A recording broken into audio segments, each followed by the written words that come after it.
Қайырлы күн, сәлеметсіздер ме, құрметті әріптестер. Сіздермен кездескеніме қуаныштымын. Бүгін мен сіздермен Шормақова Анар Сәлімқызы, Алматы облысы Ұйғыр ауданы Заманбек Батталханов атындағы орта мектебінің география пәнінің мұғалімімін. Еңбек өтілім 24 жыл, педагог сарапшымын.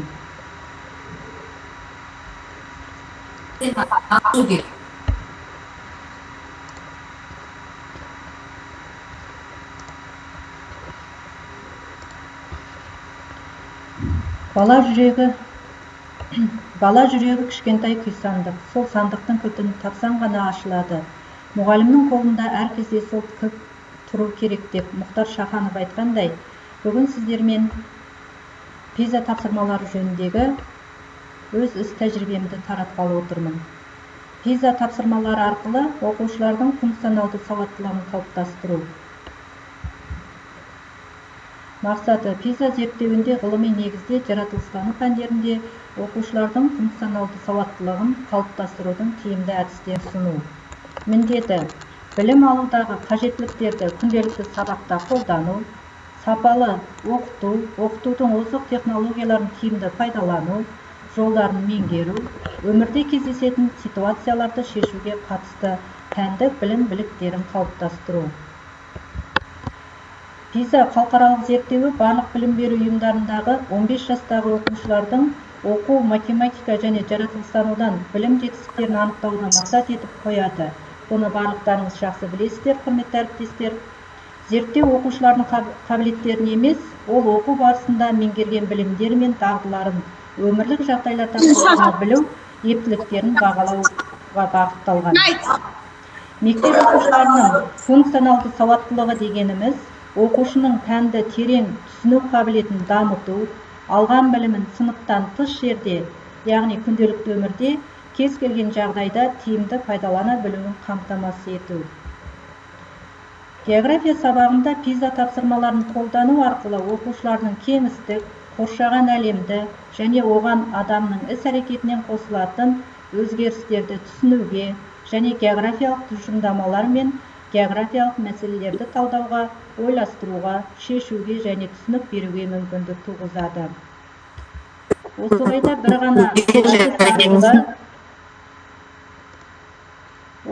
бір ғана әдіс арқылы, яғни PP әдісі арқылы тұтас бір сабақта пиза тапсырмаларын оқушының бойына егжей-тегжейлі түсіндіріп шығуға болады. Бұл жердегі PP әдісі ағылшын тілінен аударғанда бірінші P презентация, танысу, екінші P практикум, тәжірибе, үшінші P продукт, қолдану немесе өнім. Құрметті әріптестер, өзіміз күнделікті сабақта қымыжы жазу барысында қымыжының құрылымында біз 3 бөлімге бөлеміз. Сабақтың басы, ортасы және соңы деп. Дәл осы PP әдісі қымыжымызбен сәйкес келіп тұр. PP әдісінің алгоритмін болсақ, бірінші презентация, бұл оқушының сабаққа дайындық кезеңі, яғни сабақтың басы. Практика оқушының жұмыс жасауына мүмкіндік беру кезеңі, сабақтың ортасы. Продукт оқушының өнім ұсынатын кезеңі, сабағымыздың аяқталу шағы. Әр қадамның ерекшеліктері: бірінші қадамда топтық жұмыс, ал екінші қадамда жұптық жұмысты, үшінші қадамда жеке жұмысты берген дұрыс. Себебі бұл кезеңде әр бала өзінше бір өнім ұсыну керек. Алдыңғы топтаса, жұптаса жұмыс жасаған балаға жеке жұмыс тиімді нәтиже берері сөзсіз. Тапсырмалар ауызша, жазбаша, кейде жағдаяттық тапсырмалар да болады. Себебі әр сабағымызда оқушылардың функционалды сауаттылығын арттыруға біз міндеттіміз. Ал енді теориядан практикаға өтетін болсақ, мысал ретінде мынандай мәтін түрінде тапсырмаларды беруімізге болады. Бұл топпен жұмыс істеуге арналған тапсырмалар. Мысалы, қысым. Омбы қар бойымен жүретін адамның аяқтары қарға батып кетеді. Осындай қармен адам жүре алмайды. Бірақ егер де ол шаңғы кисе, сондай қармен батпай да жүре алады. Шаңғысыз және шаңғымен жүретін адам қарға бірдей салмақ түсіреді. Бірақ екі жағдайда бұл күштің әсері әртүрлі болады. Себебі шаңғымен тұрған адамның және шаңғысыз тұрған адамның қысым түсіретін беттерінің аудандары әртүрлі. Шаңғы бетінің ауданы табан бетінің ауданынан 20 есе артық. Сондықтан шаңғы киіп тұрған адам қар бетінің ауданының әр шаршы сантиметріне 20 есе кем күш түсіреді. Онымен әрекет ету күштің нәтижесі тек оның модулі, бағыты және түсіру нүктесіне ғана тәуелді емес. Сонымен бірге ол күштің әсер етуіне перпендикуляр болатын бет ауданына да байланысты болады. Қысым күші әсер ететін беттің ауданын өзгерту арқылы бірдей салмақпен қысымның шамасын өзгертіп отыруға болады. Осындай тапсырмаларды топқа беру арқылы оқушылардың, яғни білім алушылардың логикалық ойлау қабілеттерін дамытуға болады екен. Осындай тапсырмалар негізінде әртүрлі сұрақтарға жауап іздеуге болады. Бұл пиза тапсырмалары дегеніміз нақты бір пәнге, нақты дәл сол пәнге ұқсас тапсырмалар өмірде келмейді. Соған бүкіл жаратылыстану пәндері бір-бірімен тығыз байланыста болғандықтан ұқсас логикаға салатын тапсырмалар күнделікті өмірде кездесіп жатады. Осындай жағдайларды шешу мақсатында, мысалы, бұл қысым тақырыбынан мынандай сұрақ келіп шығуы мүмкін. Сұрақ: пышақ, ара және тағы басқа өткір құралдарды не үшін қайрайды? Деген сияқты ашық тест тапсырмаларын ұсынсақ болады. Құрметті әріптестер, енді бұл жерде оқушы топ бойынша мәтінді оқиды, танысады, ақылдасады. Берілген сұрақтағы ашық тест арқылы мәтіннен дұрыс жауапты тауып шығады. Осы жерде кері байланыс жасап өтсеңіздер, құрметті әріптестер, осы сұрақтың жауабы қайсы деп ойлайсыздар?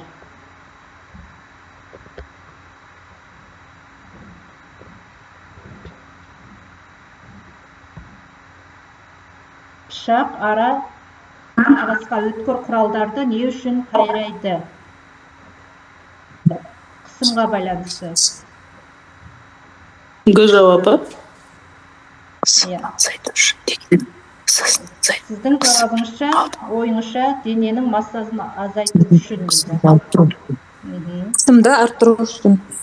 Қысымды арттыру. Бетінің ауданы. Өте дұрыс. Жарайсыз, керемет. Бұл жерде қысымды арттыру үшін осындай өткір заттарды қайрауға тура келеді екен. Ал қардағы тұрған бір шаңғы киіп, келесі шаңғы кимей тұрған адамның да екеуінің де қар бетіне түсіретін салмағы бірдей болғандықтан, бірақ шаңғысыз адам қарда омбылап жүруі қиынға түседі, ал аяғына шаңғы кигенде бұл жерде қысым не істейді сонда? Артады екен. Сол себептен де аяғына шаңғы киген адам тез, еш қиындықсыз қар бетінде жүре алады, омбы қар бетінде. Осындай логикалық тапсырмаларды беру арқылы топпен жұмыс жасауға болады екен. Ал енді сабағымыздың келесі жүкпен жұмыс жасау әдісіне көшетін болсақ, мұнда тағы да топпен кесте түрінде де, мәтін түрінде де, кесте түрінде де тапсырмаларды беруге болады. Кесте түрінде, мысалы, таулар тақырыбында. Таулар тақырыбы бұл бізде 6-шы сыныптан бастап барлық сыныптарда кездеседі. Бұл жердегі тапсырма 15-ші кестеде әр континент бойынша ең биік таулар туралы мәліметтер көрсетілген. Осы мәліметтерді қолданып, таулардың биіктіктерін табыңдар деген тапсырма беретін болсақ, бұл жерде кесте бойынша балалар мәліметтерді салыстыру арқылы таулардың биіктігін анықтап, диаграммаға түсіре алады, немесе кестені толтырып бере алады. Жүкпен екеуара білімгерлер, мысалы, мынандай сұрақтарды ойланып, ақылдаса отырып шеше алады. Ауа қабаты жер бетінің әр шаршы сантиметріне 1 килограмм 33 грамм салмақ түсіретіні барлығымызға белгілі. Орта бойлы адам шамамен 15.000 сантиметр квадрат. Оған түсетін қысым 15.500 килограмм, немесе 15 тоннадан астам. Неліктен біз мұндай қысымды сезбейміз? Бұл атмосфера тақырыбын өткен кезде біздің әр жаңа 6 сыныптар болсын, 7 сыныптар болсын, осындай тапсырмалар алдымыздан шығады. Енді бұл жерде ауаның қысымының өте өмірден байланысты салыстырған кезде, өмірмен салыстырған кезде өмірдегі ең ауыр нәрсе ауа екендігін оқушылар түсінеді. Бірақ оны адам не үшін сезбейтіндігін енді жауапты ашық тест арқылы анықтай алады. Жұппен ақылдаса отырып, оқушы осы жерден ашық тест әдісі арқылы анықтап дұрыс жауабын негіздей алады. Бұл жердегі варианттар біздің денеміздің ішкі қысымы сыртқы атмосфера қысымымен тепе-тең келеді. Біздің денеміздің ішкі қысымы сыртқы атмосфера қысымынан артық келеді. С варианты біздің денеміздің ішкі қысымы сыртқы атмосфера қысымынан кем келеді. Д варианты біздің денеміздің ішкі қысымы сыртқы атмосфера қысымының арасында ешқандай байланыс жоқ деген нұсқаларды ұсынамыз. Жұппен жұмыс барысында екеуі ара ақылдаса отырып, нақты дұрыс жауапты таба алады. Ал құрметті әріптестер, осы жерде дұрыс жауап қай вариант деп ойлайсыздар? А варианты. Өте жақсы, керемет. Дәл осылайша біздің білімгерлеріміз ақылдаса отырып, дұрыс жауапты өмірмен байланыстыра отырып анықтай алады. Ал енді сабағымыздың PP әдісі бойынша соңғы өнім алатын кезеңіне де келіп жеттік, яғни бұл жерде жеке жұмыс. Қазіргі таңда білім беру саласында жасанды интеллект арқылы тапсырмаларды кеңінен қолдану бүгінгі заман талабы болып отырғандықтан, біз сабағымызда түрлі платформалармен жұмыс істей отырып, оқушының пәнге деген қызығушылығын арттыруға болады екен. Сондай платформалардың бірі WordWall платформасы. Осы WordWall платформасы арқылы оқушыларға жеке жұмысты берсек болады. Қазір өздеріңізде қалта телефондарыңыз болса, QR-ларды ашу арқылы қандай тапсырма бар екенін көріп, ары қарай орындап көрсеңіздер болады. Бұл жерде мен 2 сыныпқа арналған тапсырманы ұсынып отырмын. 8 сынып бойынша қала халқының орташа тығыздығын есептеу, ал 7 сынып бойынша материктер мен мұхиттардың географиялық орнын анықтау тапсырмасын ұсынып отырмын.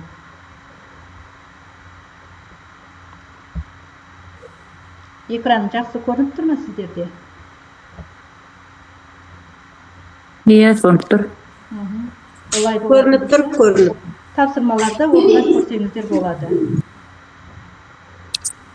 Сканерлеу арқылы оқушылар бұл жерде бірден қызығушылықтары артады.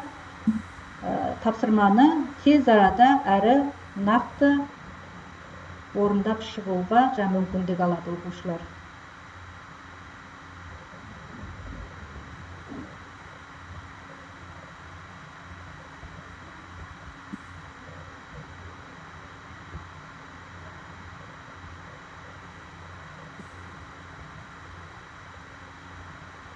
Бұл жерде қала халқының орташа тығыздығын есептеу бойынша 3 қала берілген Қазақстандағы. Бұл жаңа халық тығыздығын есептеу бойынша формулаға салады да, оқушылар бірден есептеп 3 қаланың қала халқының тығыздығын анықтай алады салыстырмалы түрде. Формула бұл жерде өздеріңіз жақсы білесіздер. Бұл WordWall арқылы қоясыз онда платформасы арқылы? Иә, WordWall платформасы арқылы берілген тапсырма. Формула Т тең Х бөлінген А, яғни халықтың санын аумаққа бөлеміз. Сонда тығыздық келіп шығады.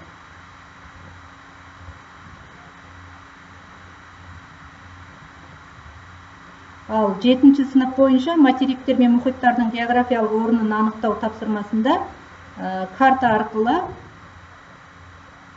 сәйкестендіру тапсырмасын орындайды. Яғни бұл жерде оқушы 7 сыныпта географияны жаңадан бастағандықтан географиялық орналасуын, географиялық орындарын жаттап алуға мүмкіндік алады. Оқушының қызығушылығы арту барысында 4 материк, 4 мұхит, 6 материкті географиялық орналасуын тез арада жаттап білімдерді негізге алуға болады екен қалыптасуына.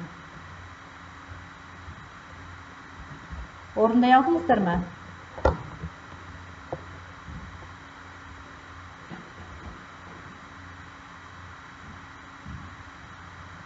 Кері байланыс беріп өтсеңіздер, ашылды, ашылмады деп. Яғни осындай платформалар арқылы оқушының қызығушылығын арттыруға болады екен.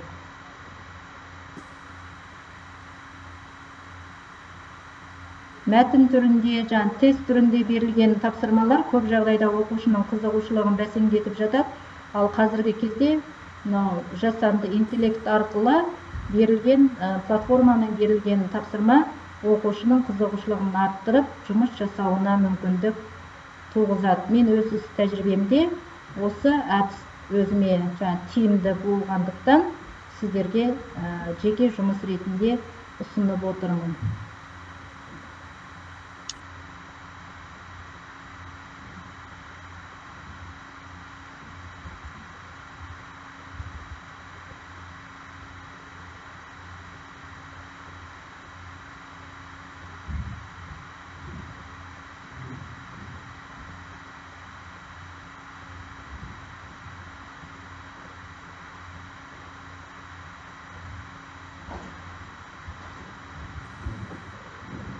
Сонымен қорытатын болсақ, осылайша бір ғана PP әдісі арқылы тұтас бір сабағыңызды өткізе аласыз.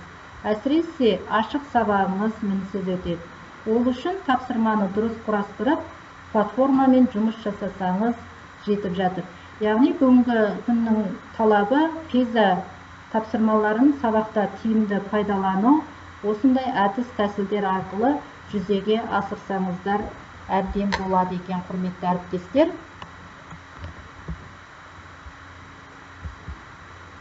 Қорыта айтатын болсақ, Америка ғалымы Уорд, жай мұғалім хабарлайды, жақсы мұғалім көрсетеді, ұлы мұғалім шабыттандырады дегендей балалардың оқуға деген ынтасын көтеріп, шабыттандыруға шақырамын. Ал қазір жеке тапсырма бойынша, құрметті әріптестер, кері байланыс жасап өтсеңіздер болады.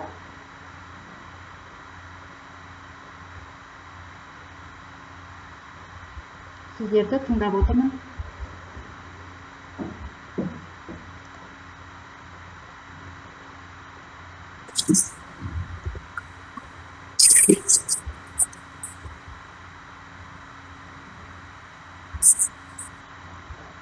Саламатсыздар ма, құрметті әріптестер? Бүгінгі мынау семинарға қатысып отырған онлайнға барлықтарыңызға бүгінгі күнде сәттілік. Мына әріптесіміз бүгінгі сабақ өтіп отырған өте керемет, өзекті тақырыптарды ала білгенсіз, балалардың қызығушылығын ашылатын, ары қарай жұмыс істеуге болатын жекелейтін сұрақтарды ашып, жақсы көрсетіп жатырсыз. Рахмет. Рахмет сізге де. Оқушыларға ұсынылған жеке тапсырма бойынша кері байланыс беретіндеріңіз бар ма?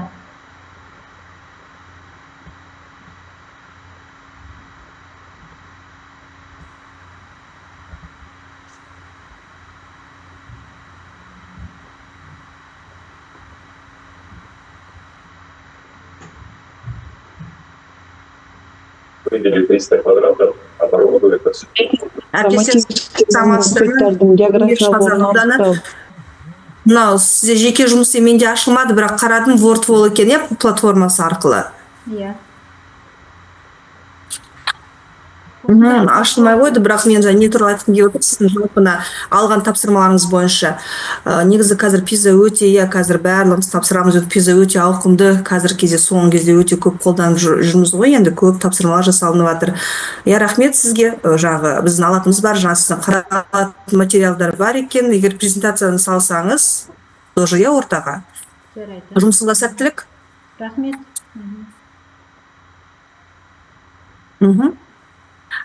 Мынау сіз неге аударғансыз ғой, сол Wordwall-дан не арқылы, QR арқылы, соңғы тапсырмаңыз, жеке жұмыс істеп отқаныңыз. Сілтемемен, сыныптың чатына тастап, сілтемемен орындатса да болады. Негізінен QR-мен күнделікті өмірде, мысалы, QR-мен кез келген жерде телефонды жаңағы басқара алмайтын азаматтар да кездесіп жатады. Сол үшін оқушының қызығушылығын арттыру мақсатында осындай QR-лармен жұмыс істеу дағдысын қалыптастыру негізінде алынып. Тиімді, QR-мен тиімді екен, тапсырмаңыз соңғы тиімді екен. Сол 7-ші сынып бойынша, 8-ші сынып бойыншаға тапсырма. Әр не бойынша, осы деңгей бойынша жасап қойыңыз, сол мына 8 бен 7-лерге. Рахмет үлкен. Рахмет.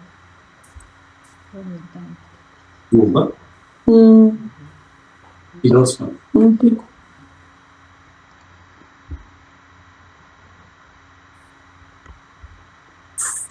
Презентацияны областной чатқа тастаймын, құрметті әріптестер. Тағы да сұрақтарыңыз бар болса, тыңдап отырмын.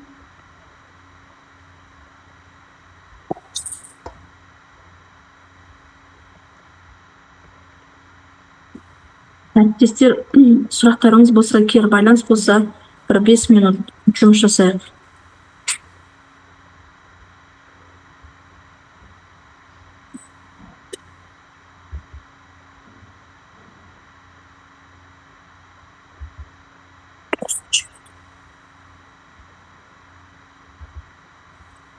Сұрақ қойса боламыз, не бойынша пиза, сіздер қымыжыға бұны енгізіп жатсыздар ма, осы тапсырмаларды күнделікті қымыжыға, әр сыныпқа, әр сабаққа? Қымыжыға бір тапсырманы енгізіп отырамыз. Жас енгізіп отырсыздар, ерекшеліктеріне қарай енгіземіз. Сынып бойынша осындай. Жақсы, рахмет.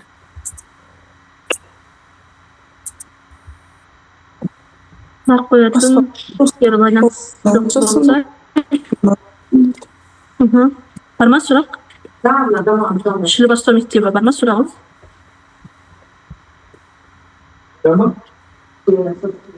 Жақсы, сұрақ жоқ болса, әріптестер, барлықтарыңызға көп рахмет. Алтындай уақыттарыңызды бөліп, 30 минутқа кіріп отырғаныңызға. Жақсы, барлықтарыңызға рахмет. Қош сау болыңыздар.